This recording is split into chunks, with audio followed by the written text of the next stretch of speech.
Hello बच्चों, कैसे आप सब? आशा वीडियो तो बच्चों, आज हम क्या करेंगे? आज हम इक्विलिब्रियम कांस्टेंट को तो पिछले वीडियो में हमने डिराइव किया था, बट आज हम इस वीडियो में इक्विलिब्रियम कांस्टेंट होता क्या है, किसी भी रिएक्शन में इक्विलिब्रियम कांस्टेंट की वैल्यू कैसे लिखते हैं आज हम देखेंगे। ठीक है, चलो स्टार्ट करते हैं।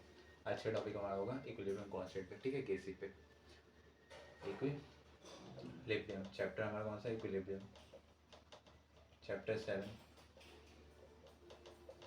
11th क्लास का केमिस्ट्री। ठीक है, चलिए स्टार्ट करते हैं। किस बारे में बात करें? इक्विलिब्रियम कांस्टेंट का। इक्विलिब्रियम कांस्टेंट पे, कांस्टेंट इससे हम बात करें जो कि है के सी। ठीक है, तो इक्विलिब्रियम कांस्टेंट होता है जैसे कोई भी रिएक्शन हमारे पास दे रखी है इनटू O4 दे रखी है, वो डिकम्पोज कर जाता है। ये क्या है? Reversible reaction. इसमें दोनों रिएक्शन प्रोसीड करते हैं, फॉरवर्ड, ऊपर वाला फॉरवर्ड, नीचे वाला बैकवर्ड। ठीक है, F D backward, B D, दो रिएक्शन से प्रोसीड कर, इसलिए रिवर्सिबल रिएक्शन। और ये कन्वर्ट क्या हो जाता है? किसमें डिकम्पोज होता है? डिकम्पोज हो रहा है, किसमें होगा? इसमें टू कॉमन लेते हैं, टू कॉमन लेंगे तो ये सिर्फ एन बचेगा, और ये क्या बचेगा? ऑक्सीजन से टू कॉमन लेते तो NO2। ठीक है, ये बनेगा। हाँ, तो इसमें बताना है कि क्या होगा। इस इक्विलिब्रियम कांस्टेंट को हम कैसे डिफाइन करेंगे इसमें? इक्विलिब्रियम कांस्टेंट के पिछले वीडियो में तो डिराइव करता है। केफ क्या, केसी क्या था हमारे पास? केसी क्या था हमारे पास पिछले वीडियो में? केसी जो था constant of forward direction divide by constant of backward direction. इसी को हमने क्या लिखा था? केसी को डिफाइन करता है इसी की मदद से। कैसे डिफाइन करता है? द रेशियो ऑफ केसी को, the ratio of constant of forward direction FD direction to constant of backward direction BD direction. ठीक, बैकवर्ड डायरेक्शन। ठीक, तो ऐसे हमने डिफाइन करा था। आज हम देखेंगे आज एक और तरीके से डिफाइन करते हैं इसको। चलिए देखते हैं, अब इसको नोट कर लीजिए। एक और कैसे तरीके कैसे डिफाइन कर सकते हैं हम इसको? जैसे ये तो था KF/KC, के ऑफ फॉरवर्ड डिवाइड बाई के ऑफ बैकवर्ड को हम क्या बोलते थे?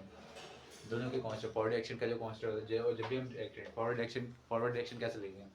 इसका डायरेक्शन के forward direction, rate of forward direction क्या होता है? Rate of forward direction FD reaction कैसे होता था?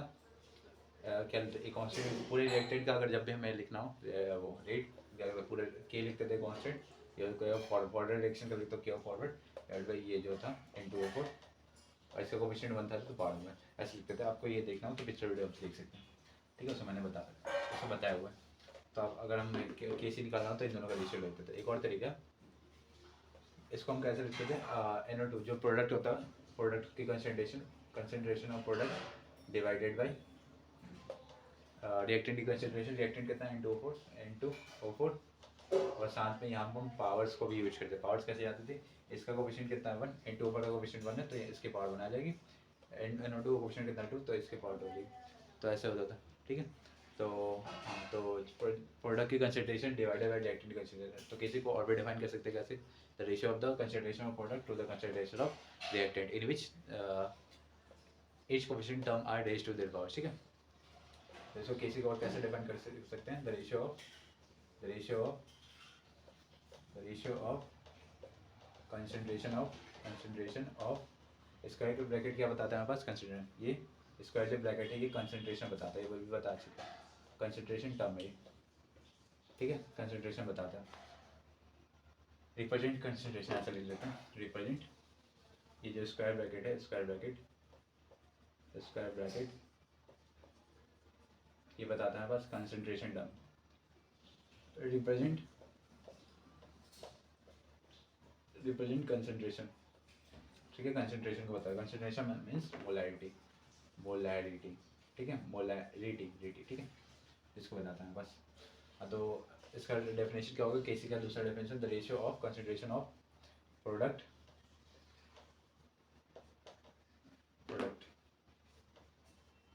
To concentration of reactant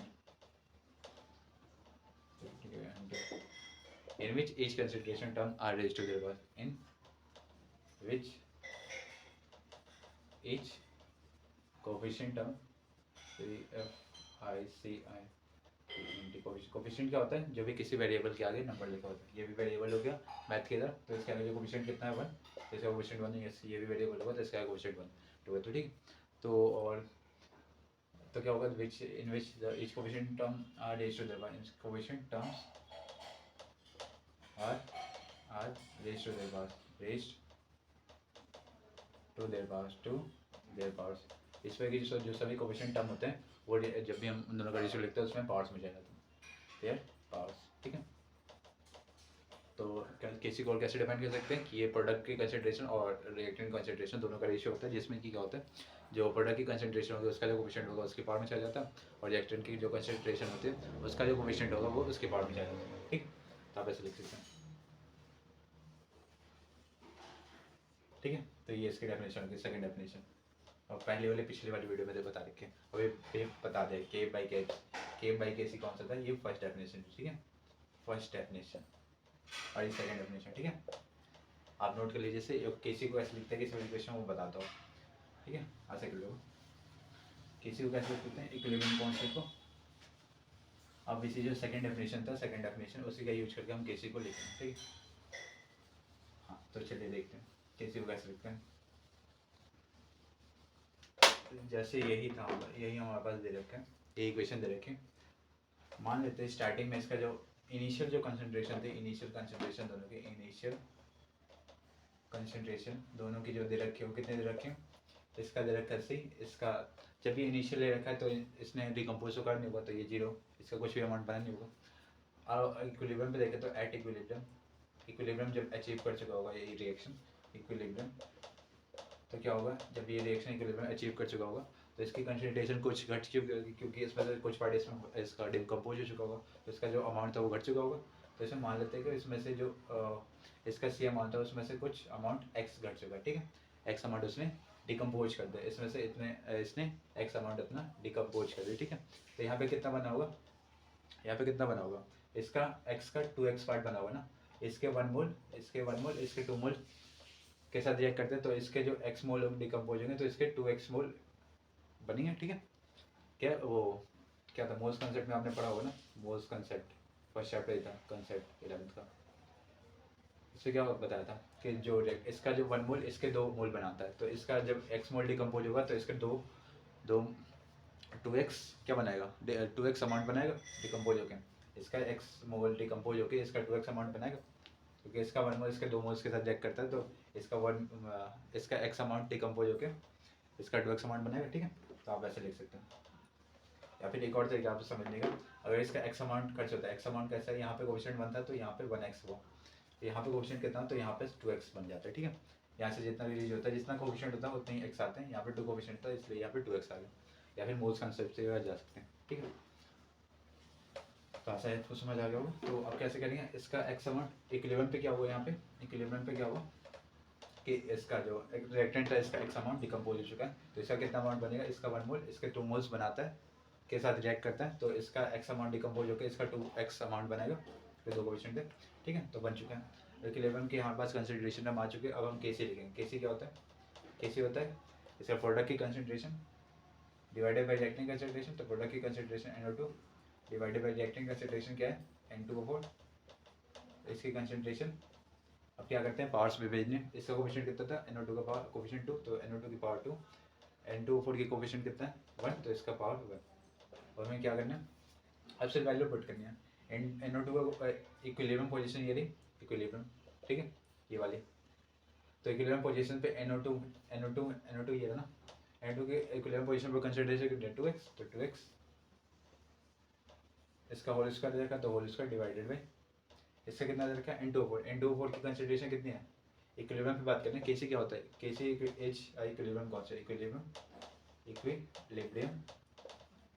equilibrium constant है ना, तो हम इस पे इसमें जो कंसंट्रेशन टर्म लिखेंगे, जितने भी कंसंट्रेशन लिखेंगे वो सब इक्विलिब्रियम की होनी चाहिए। तो यहाँ पे NO2 का कंसंट्रेशन इक्विलिब्रियम में कितना था 2x, तो 2x लिख दिया, इसका पावर 2 है होल स्क्वायर, ठीक है। N2O4 का कंसंट्रेशन कितना है इक्विलिब्रियम पे, N2O4 का कंसंट्रेशन कितना है इक्विलिब्रियम पे C - x, तो C - x का होल स्क्वायर, ठीक है।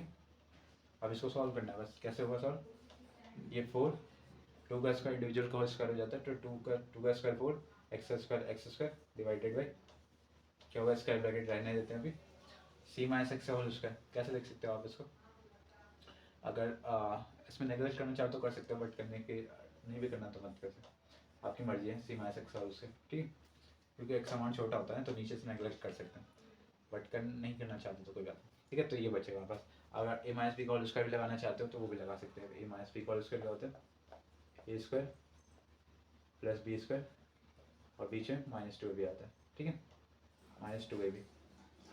तो ये भी लगा के आप इसको खोल सकते हो, ठीक है।